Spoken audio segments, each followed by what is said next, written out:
everybody, welcome back to another episode of Debt Collection 101 here on R About You. We have another special guest joining us, first ever Director of Marketing from a collection agency joining us, so this is an exciting episode. We have Susan Dunham with Merchants Credit Association, and then obviously also Tracy, our Director of Marketing, joining us too. So thanks so much, Susan, for coming, and tell us about yourself. Well, thank you for having me today. You know my name. I've been in the debt collection industry for close to 25 years. 3 of those years I've been Director of Marketing. Prior to that, it's been bill collector, trainer, supervisor, and in the current company, Merchants Credit, that I'm with right now, I've been with almost next month will be 19 years actually. Mm-hmm. And after a period of time, between me probing them and them maybe thinking I know enough about this company and then the industry as a whole, I became Director of Marketing approximately about 3 years ago. I've been doing it for a long time, and I can definitely appreciate the line of work that I'm in, for sure. Awesome. Thanks so much for joining us. And I guess it's a kind of, I don't think a lot of people realize collection agencies do marketing or have marketing, because it doesn't seem like a collection agency would market, but they obviously have clients and, they have to market themselves. So it is interesting, and I'm excited to see what you have for us on these questions. Yeah, absolutely. Awesome. So today we're going to be talking about cultivating an online presence. So in the age of call blocking and labeling, and just like the general mistrust and unknown numbers, can you talk a little bit more about why it's so important for collection agencies to have an online presence? Yes, absolutely. I think one of the things that's really interesting about the time and age that we're in, especially for our industry, is we've been playing in the collection world by a set of laws that were established, I believe, like 1976, if I got the year right on that, the Fair Debt Collection Practices Act. And we've been playing by those rules for a long time. And as you know, technology has taken off, perhaps, really significantly over the last maybe 4 to 5 years. And so now we've got these awesome things like podcasts and online presence and all these great things. And yet, as our industry, that can be kind of frightening on one hand, because so many people or consumer advocates or attorneys, looking to find errors in what we do. It can be a scary proposition to put your name out there and to create an online presence. And yet I also think that based on society and where we are at in a changing world perspective, collection agencies and even the ACA, we're looking to change the persona of collection agencies, because we really are more about offering payments and fair customer service is really what it comes down to. A lot of our work comes from just educating the consumer on how best to get the debt resolved. And a lot of that stuff you don't see behind the scenes. What you'll hear are the horror stories, and what's happened, to folks, because usually we're dealing with a population or a particular consumer who's suffering on some level. So you don't get to hear the good stuff.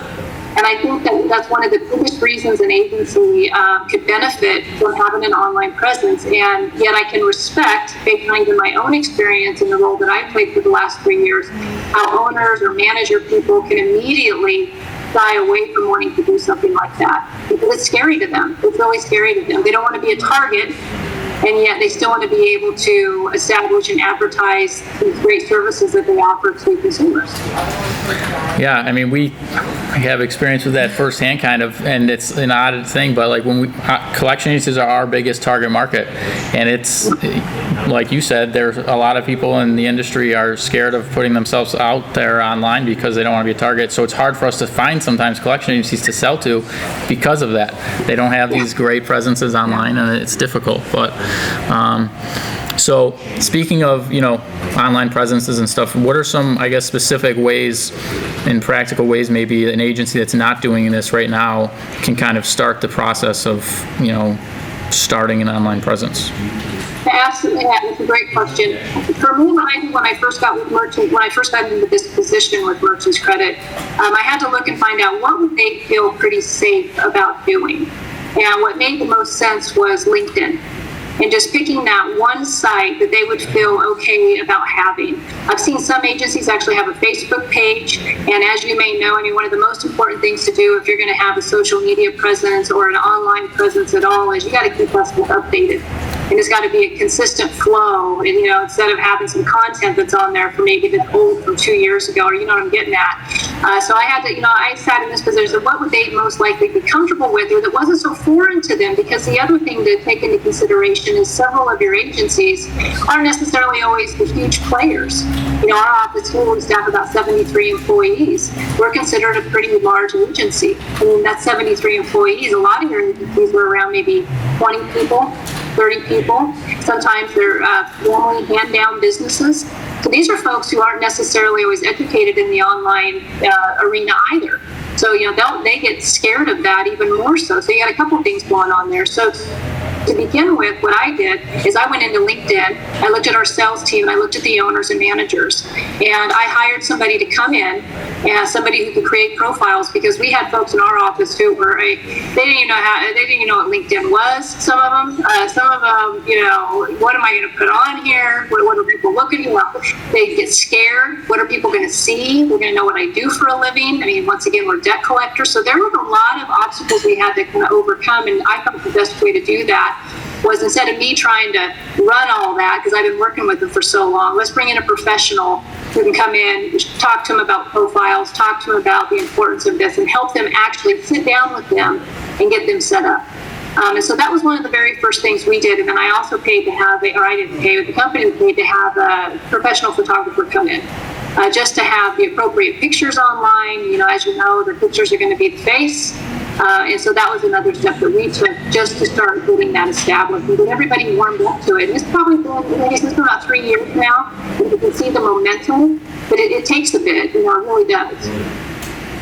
Awesome. And yeah, I think it's so important in this day and age. Like, I know when somebody calls me, I Google the number, I look the company up on social media, and I just kind of make sure like they're real, and I kind of want to know what they're calling me about before I call them back.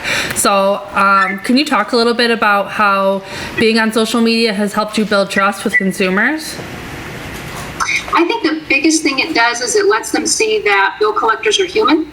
I think that the more active somebody is on the social media site from an agency perspective, the less fear there is about being in business with them, about maybe calling them. If you've got a professional in a collection agency who's posting regularly, but they're posting positive articles, it's about financial education for the consumer, that's going to take down that wall. It's most of the time imaginary, right? They don't even know what it's going to be like in 2020 to deal with an agency. But, sometimes they're living off old beliefs.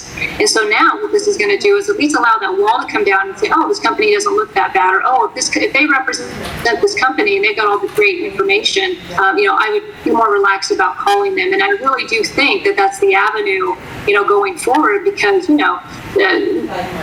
the generations are changing, right? How people are paying their bills are changing. Everything is shifting right now. Yeah, for sure.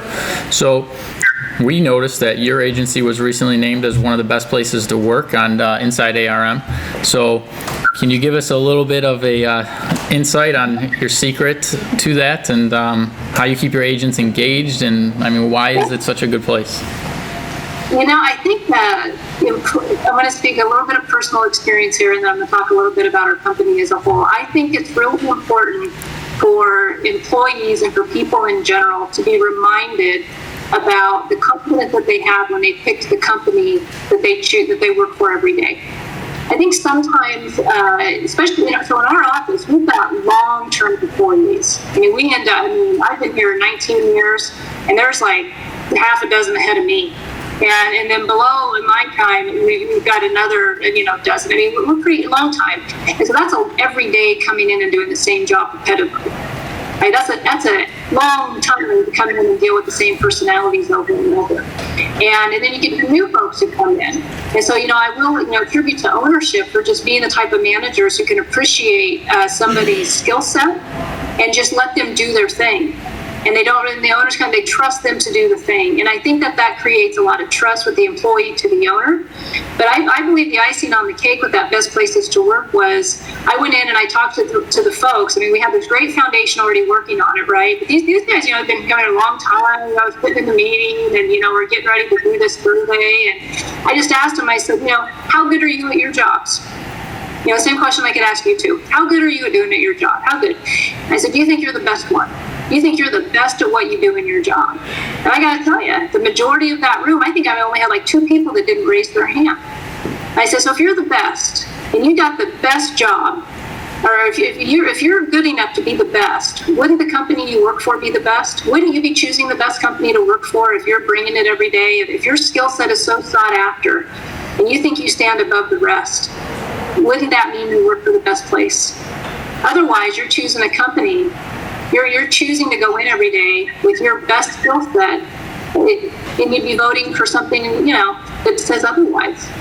And so I think that's important. That people forget sometimes how good they are at their job, and they kind of, they get a little bit lax on that, and then they realize, oh yeah, I chose this company because this company is really great, and this company does deserve my skill set, and because I'm bringing it every day.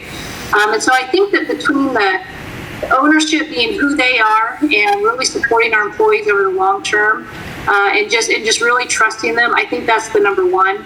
And then I think number two is reminding them that they're really good at what they do, and the good choose the best, in my opinion. Yeah. That's awesome.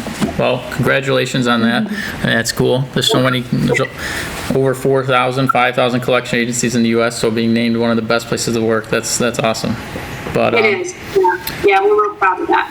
You should be. It's on all our material. It's on all our material. Yeah. Well, thanks so much, Susan. We don't have any more questions for you, but I appreciate you coming on. It was interesting to get a perspective from marketing in debt collections industry. I mean, again, it's not something we've never had someone on talking about this before, so I really appreciate it. Hopefully everyone watching learned something. And where can people, if anyone wants to get in touch with you, how can they get in touch with you? Email is probably the fastest and easiest, and it's just my first initial, my last name at Merchants Credit, so just sdonham@merchantscredit.com. You'd also look me up on LinkedIn, send me a message, Susan Donham, and I'd be more than happy to converse or answer any questions or, anything you need. Awesome. Thanks so much. Well, thanks for watching. I appreciate it. Like, subscribe, and see you next time.